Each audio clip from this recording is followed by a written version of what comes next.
khalife général des Layènes.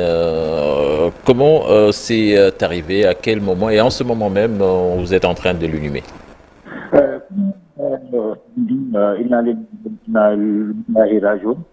Au moment où vous vous appelez, on est en train de faire la prière mortuaire. Donc, c'est sur les coups de 2h à 3h du matin que le calife s'en est installé. Actuellement, il y a mon petit frère Mam Libas qui dirige la prière mortuaire avec une centaine quand même de talibés. Donc, le décès a eu lieu vers les coups de 3h du matin. Mais comme on attendait quand même l'indigal, donc il y a son frère qui devait être là, Mam Libas, a pu diriger la prière en présence de Mohamed Makar. Actuellement, on vient tout juste de terminer la prière mortuaire. Donc, on est auprès de son grand frère Aïssé Dichaou. Donc, on vient tout juste de terminer. Voilà. Merci Abdoulaye. Certainement, nous reviendrons plus amplement sur cette actualité avec vous en Wolof. Et d'ailleurs, vous pouvez même enchaîner. Monsieur Diagne, vous êtes là? Allô? Nous l'avons certainement perdu. Oui. On aurait voulu qu'il revienne en Wolof sur cette information capitale, quand même, l'information de cette journée, avec le rappel à Dieu du khalife général des Layènes. On reparlera certainement durant toute l'émission à Sornanata. Oui, avec El Hadj Malick. Oui. C'est le 6e khalife des Layènes. Et puis, comme je l'ai dit tantôt, c'était un homme d'une grande discrétion, mais également un intellectuel qui a fréquenté le lycée Blaise Diagne de Dakar, mais qui également était en France pour approfondir ses connaissances. Il a fait 10 ans en France. Il a également été au Maroc, au royaume chérifien, toujours à la quête du savoir. De retour au Sénégal, il a travaillé à l'Office des postes du Sénégal, OPT, qui est l'actuel Sonatel. Et voilà, depuis qu'il est à la tête... en télécom et en informatique. Voilà, ingénieur en télécom et en informatique.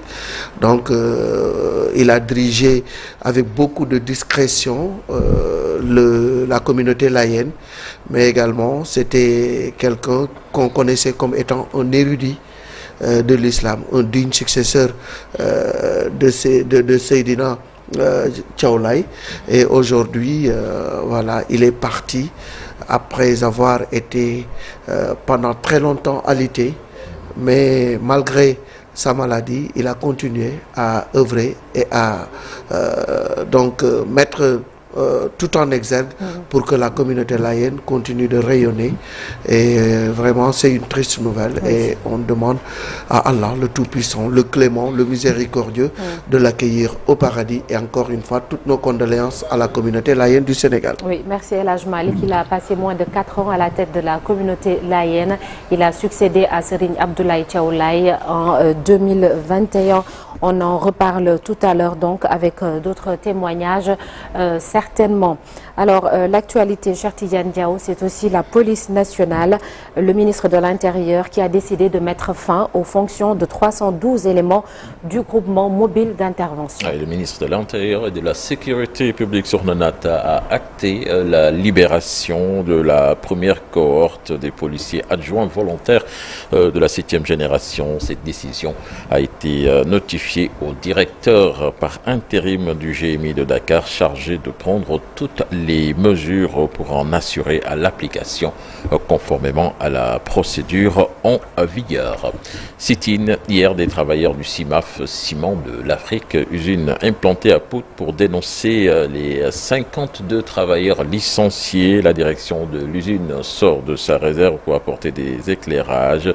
Selon Bakary Diédiou, CIMAF ni de près ni de loin mêlé dans cette affaire. Les détails dans cette correspondance signée à Cheikh Anta Diop.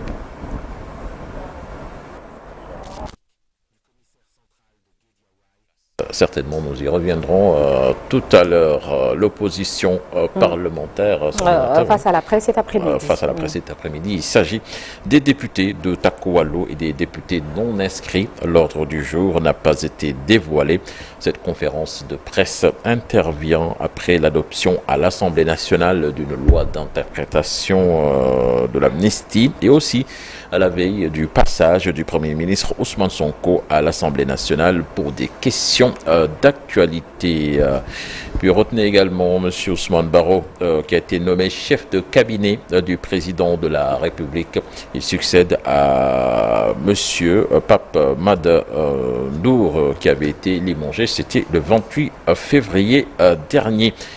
Macky Sall intègre le conseil de la fondation Mont Ibrahim. La fondation l'a annoncé dans un communiqué.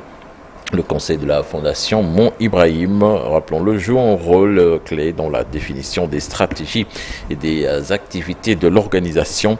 Il rassemble d'éminentes personnalités issues des gouvernements, des organisations multilatérales, tant en Afrique qu'à l'échelle mondiale. Sornanata. Alors, on parle de ces deux individus qui ont été arrêtés à Kersambakan en possession de plus de 50 kg de chanvre indien. Le mouvement Khekh Niaoté Famille la main donc sur ces deux individus à bord d'un taxi jaune-noir. Ils voyageaient avec deux sacs contenant plus de 50 kg de chanvre indien.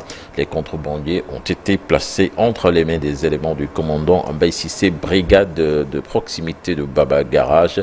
Les responsables du mouvement demandent à l'autorité de renforcer la sécurité dans la zone.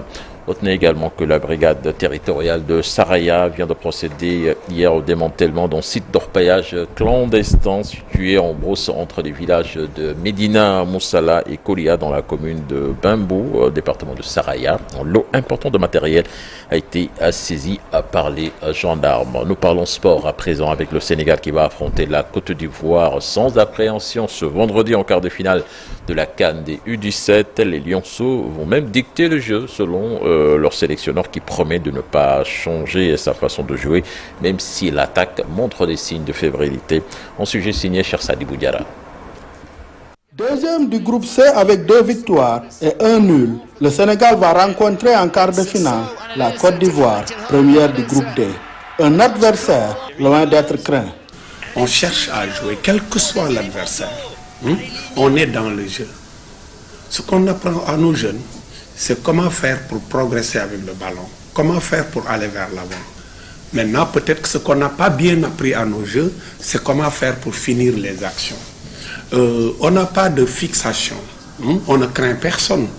On est là vraiment pour nous faire plaisir, pour jouer et gagner, si c'est possible.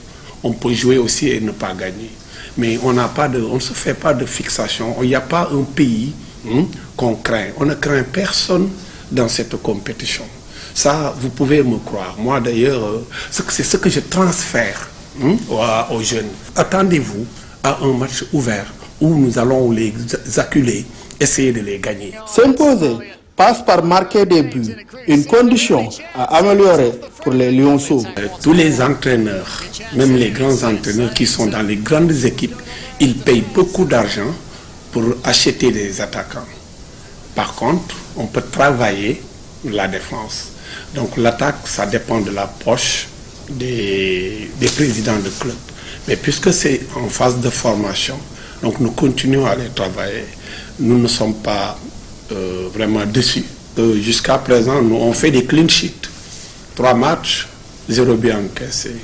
Donc il n'y a pas beaucoup de chantier derrière. Le chantier se trouve devant. Donc c'est évident, il est évident que nous allons donc continuer à travailler devant les buts. Le quart de finale Côte d'Ivoire-Sénégal, c'est ce vendredi à partir de 16h à Casablanca. Chersadi Boudiara, merci Sornanata. Donc c'était là l'essentiel de l'actualité nationale de ce matin. Et on te retrouve tout à l'heure pour les brèves en Wolof. Cheikh Tidiane Diao. La CEAO, Communauté économique de l'Afrique de l'Ouest, a vu le jour le 17 avril 1973 à Abidjan, en Côte d'Ivoire. Une organisation qui regroupait la Côte d'Ivoire, donc la Haute-Volta, actuelle Burkina Faso, le Mali, la Mauritanie, le Niger et le Sénégal. 3 ans après la création, le 9 avril 1976,